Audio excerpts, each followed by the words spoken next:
What's good? What's good? What's good? Blake Lively.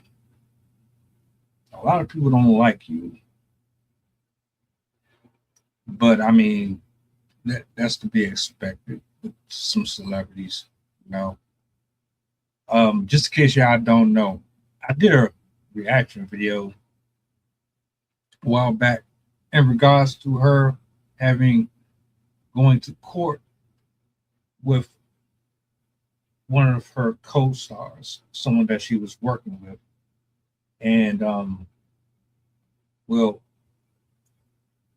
fast forward, this clip right here that we're about to watch is from a young lady on TikTok that kind of goes into deeper detail as to why we're about to have the conversation we're about to have with her and Taylor Swift, how all of this ties in. Grab a seat, get comfortable, and roll the footage.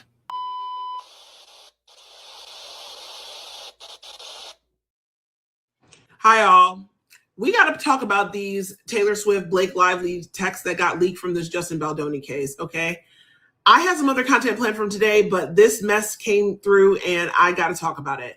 If you've noticed, I do not talk about the Blake Lively, Justin Baldoni case on this channel, and there is a very good reason for that, okay? But y'all got into my DMs about these text messages, and they actually are worth talking about, so I am going to make an exception to address this. So, I haven't covered this case in a while, and why is that? There's a reason. The last time I tried to follow this lawsuit girl, I ended up listening to Candace Owens' podcast religiously and tuning in every week, wondering what Candace had to say. And then suddenly I found myself online Googling Emmanuel Macron's wife, wondering if she's transgender. And I'm thinking to myself, is everything okay, bitch? So I had to stop. I said, you know what? Enough is enough. I don't really know what the fuck is going on here. Nobody likes Blake Lively, and she's got a nasty stank bitch face. But, I don't really know Justin Baldoni, and I don't trust men. So, you know what I mean? So I'm team nobody, girl. I don't really know what happened. Was I there? No. And do I know anything about Colleen Hoover's dumbass book? No. So that's why I decided to mind my business and let it all go, okay? So that's why I haven't really been talking about the Blake Baldoni thing, okay? So here's the thing. The perception overall is part of Taylor's problem here, okay? Nobody likes Blake Lively. And I'm sorry to say that. I'm not saying that to be mean, okay? But the thing is, Blake Lively just comes across not well, okay? She's always got this like stank bitch face on like this on all the time, and it gives spoiled energy, and she's always throwing her husband's name around and to try to get her way, and doesn't have like the talent to back it up at all. So she really rubs people the wrong way, and she kind of represents the elite or the rich that people want to eat, And quite frankly, Justin Baldoni's lawyer, Brian, whatever his name is really capitalizing on that, and making him seem like the little guy. And Blake and Ryan seem like the big guy trying to crush the little guy with all their power and all their weight. This Taylor Swift shit does not help that situation. It actually really plays right into that hand and makes things that much worse in a lot of different ways. And the thing is that I'm not talking about how people feel about Blake out of hate. I don't really know that lady. I don't really care about her either. And I don't really talk or think about people who I don't care about. But I'm just saying that the public never liked her and they're never going to like her. People do not like Blake. She is not likable, and she never has been, quite frankly. She never has been. Now, people might say, some of the Swifties might be in here and be like, well, you say you don't talk about people you hate, but you're talking about Taylor Swift!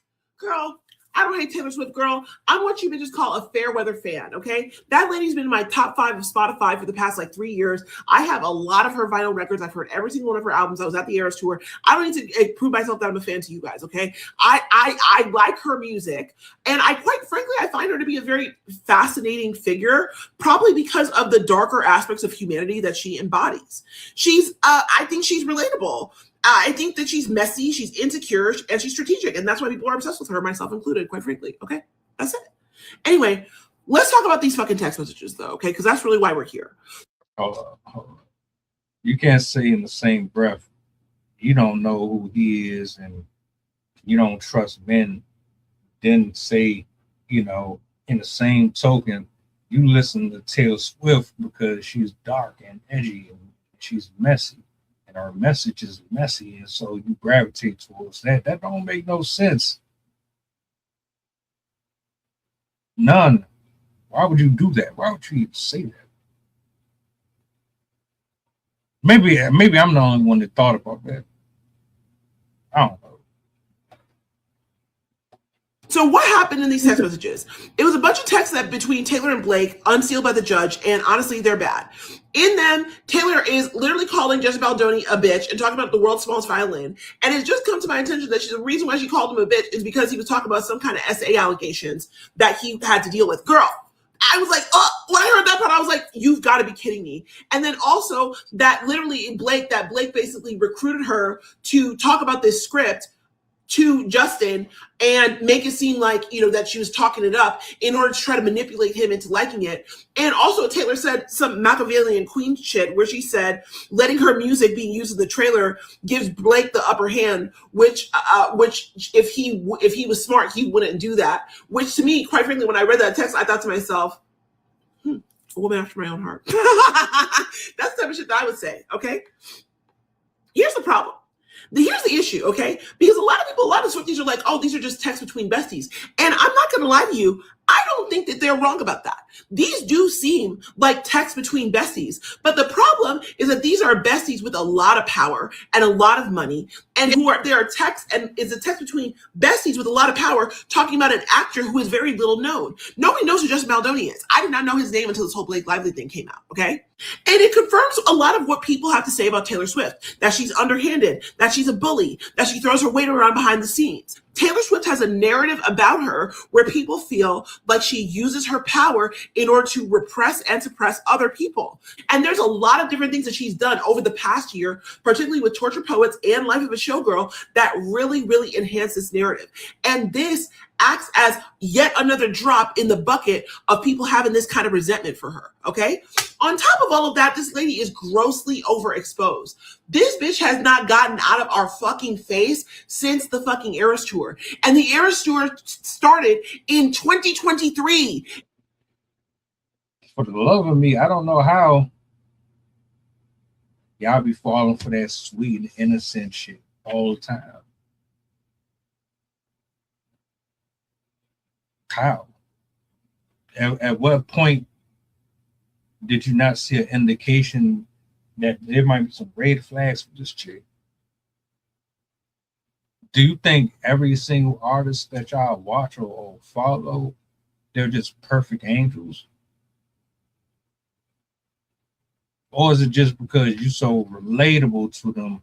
Like she just said she was related or relatable to her, that it don't really make a difference. All that cutesy stuff. I learned the hard way. Stop falling for that crap. This is what I hate or I despise about Hollywood and the industry. Because these people can be the worst of the worst, but as long as their PR team and their circle continues to give off this outlook to the public that they are the victims and all that, we'll eat it up and still support them and rally behind them. The whole time they be some of the biggest jerks that you ever came across. It is 2026 and she is not given it a rest, okay? And I know it's even Colbert. She's like, people want me to step aside and I'm not going anywhere. Girl, no one's asking you to step aside as in not be famous anymore and not be an artist anymore. That is not what we're asking you to do. We're asking you to take a strategic break so that the public can miss you and so people stop building RICO cases against you so they can take you down the same way they took you down in 2016.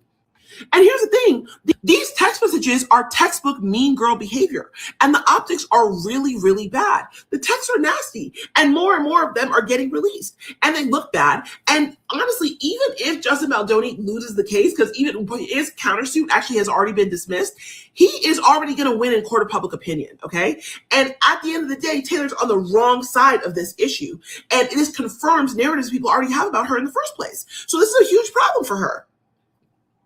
Baldoni's team has really successfully legally framed this whole thing as rich, mean girls ganging up on the little guy. And these text messages basically confirm that framing. Now, do I really think that Taylor Swift did something really evil with these text messages? I'm going to be honest. I'm not biased. Not really. I think she just ride or die for her bestie, that her bestie had an op and she was team bestie.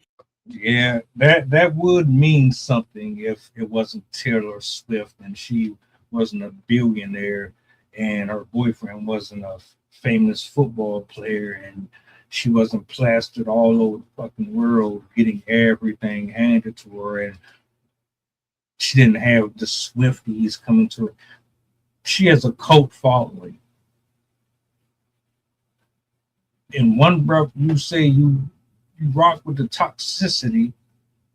Then on top of that, you're trying to rationalize. All right, well, these are just friends having a conversation, but these conversations, the difference between her conversations and my conversations with a regular person on the phone is I can't change shit.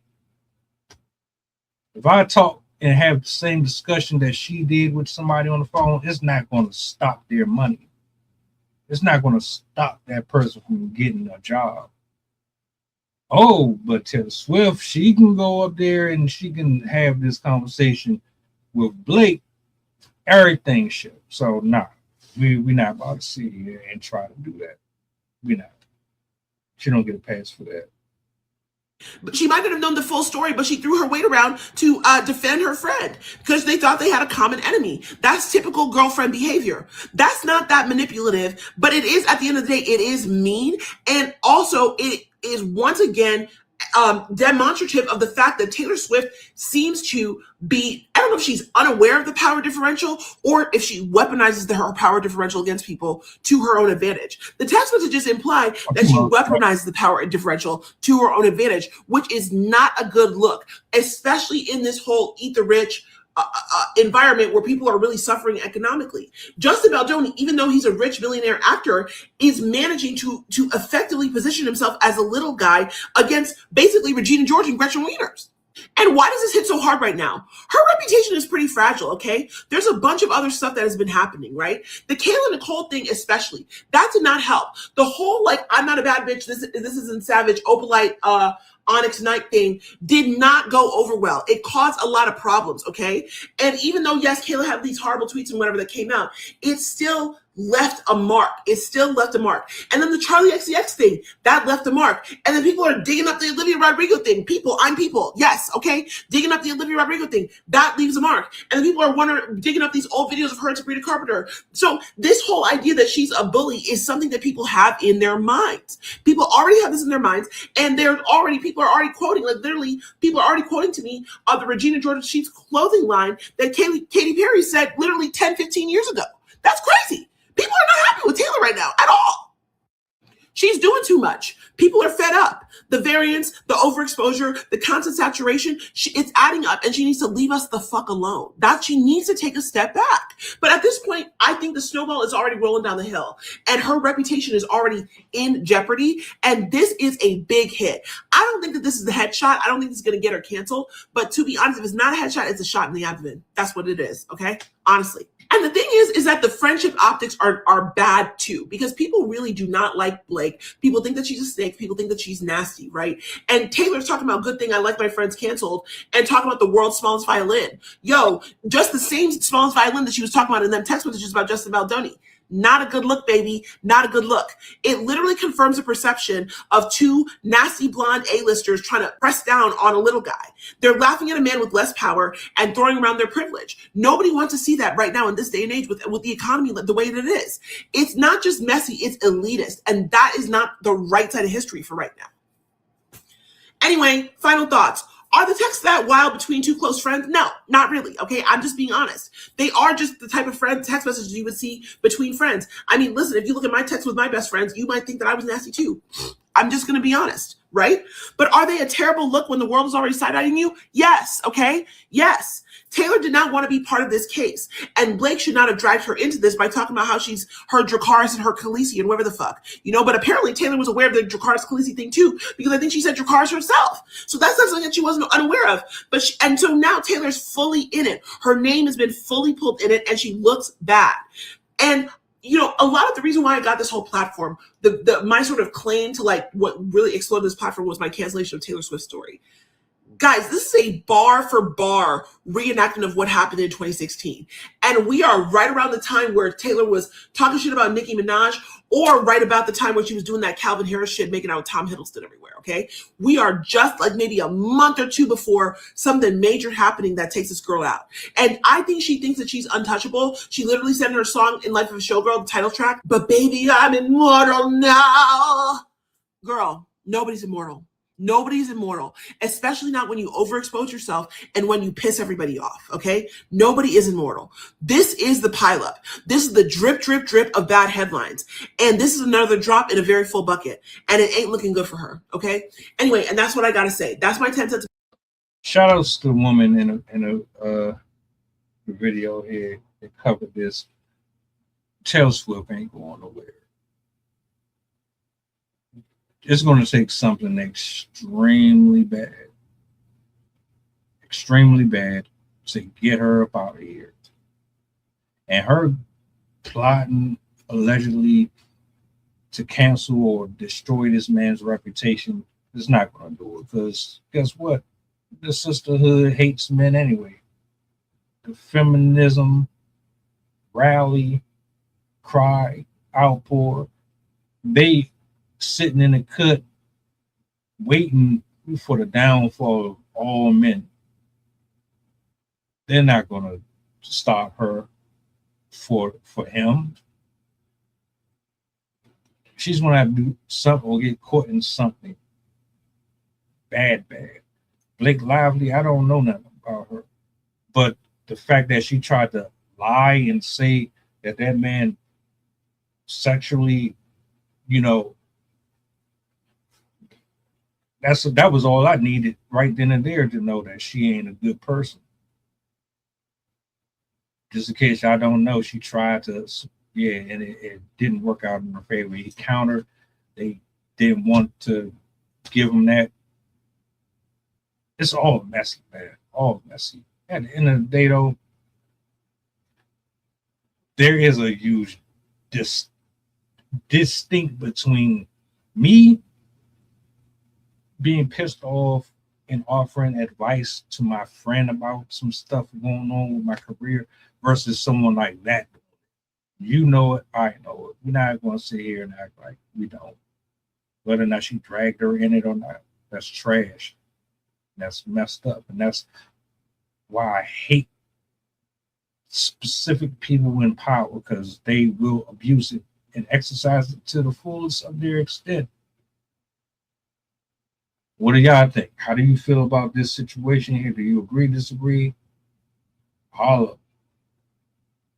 Welcome aboard the flight. This is pilot Pushite talking. We going back to Memphis and coming straight from New Orleans. The estimated time of arrival is about an hour, and I can turn your ghost if you try and play with my power. So when you look up and see the sign flashing, stay in your seat. If the flight attendant say you making trouble, then we got beef. The turbulence might get rocky. You better not spill your food. This is brand new plane. If you get it messy,